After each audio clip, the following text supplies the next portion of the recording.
I'm Tom Temin, and my guest is Tony Bardo, the Assistant Vice President for Government Sales at Hughes and EchoStar Company. And Tony, you've been in this business a long time. You have brought lots of bandwidth to the federal government.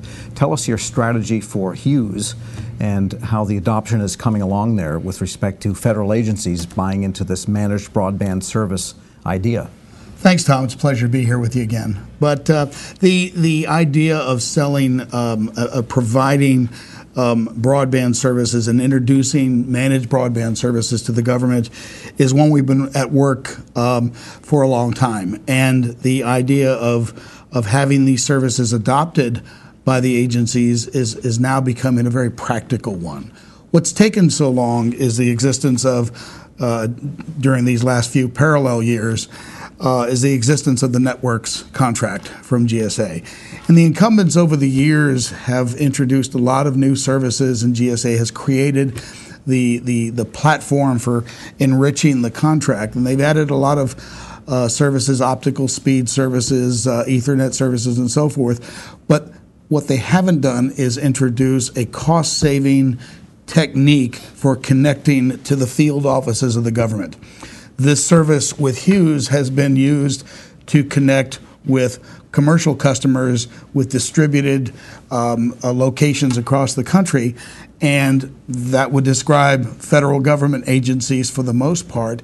And here, this contract and the incumbents in this contract have left these field offices to be connected by the standard old T1, the same way they've been connected for the past 30 or 40 years. And we're introducing this technology. We make it available instead through the GSA schedule.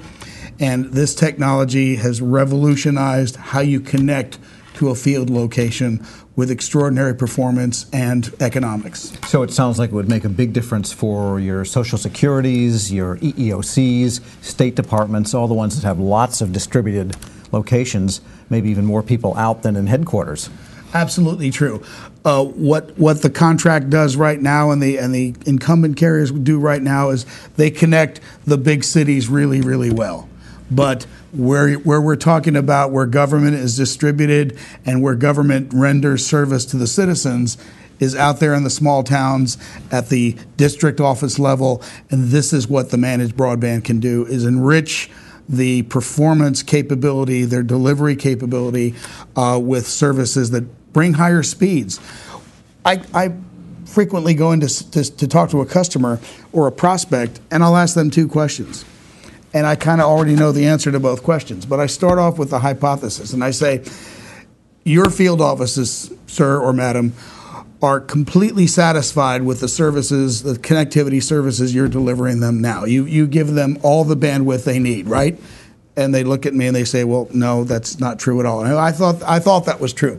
The second question is that in delivering the bandwidth they want, you've got all the budget dollars you need to give them the bandwidth they want, right?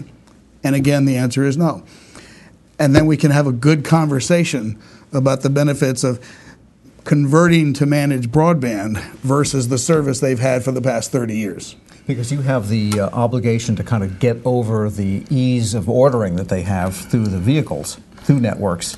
And so that's the easy path for them in terms of just getting a contract out. Well, the fact that it took 7 years to convert to the networks contract slowed things down a lot when they could have been converting to cheaper, faster broadband services for their field offices. So that transition's over. Networks has been extended for 3 years. There's time now to convert to these services, save money before the next generation of GSA contracts. But my premise is, why wait? You've got budget pressures now. Mm-hmm. Your agencies are chasing bandwidth. And that's really a phrase that I can attribute to one of my customers. We're chasing bandwidth. And okay, are you going to pay the average cost right now of a T1 on the networks contracts is $400. So what are you going to do? Get another T1 and now you're paying $800 because you're increasing that customer's bandwidth, that user's bandwidth? On our GSA schedule, we have a 512 up, 3 meg down DSL circuit managed, secured for $200 a month. That's half the cost and twice the bandwidth for the customer. That dog hunts, all right? And so why wait is a campaign that really needs paying attention to, because over the 25,000 T1s that are available on the network's contract or being used in the network's contract today, that adds up to a lot of savings and a lot of new performance and bandwidth and speed for the agencies to serve their citizens. And as Mike Cook said earlier, so many more applications are now in the cloud. So now you're having to travel to the cloud with your T1 line to get to the applications. So bandwidth demand has increased just because of the cloud, in addition to growth in population and citizen services and so forth, that the speed needed at the field offices is just an increasing demand. So if an agency decides that that dog will hunt, or in the case of agriculture, that plow will scour, right, what is involved in making the conversion?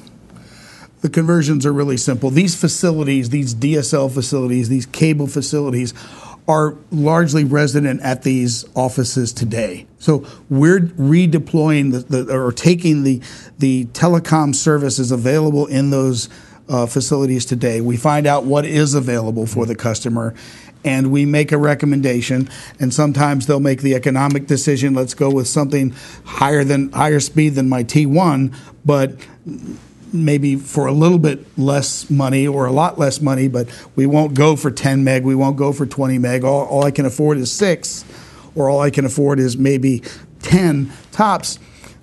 That customer drives the decision based on economics, based on need. We have commercial customers, for instance, in the gas and oil industry. They've made a decision at 10,000 locations. Hughes, put in DSL everywhere you can. Where DSL is not available, put in your satellite services. So the customer, the same router regardless. It's the same routing technology that drives the managed services performance and so forth. But the customer's in control, as opposed to, here's your T1 line, this is all you get. Oh, you want more? Here's a second T1 line. This is so flexible and customer driven and customer controlled that it just makes so much sense. And therefore we say, why wait? Tony Bardo is the Assistant Vice President for Government Sales at Hughes and EchoStar Company. I'm Tom Temin.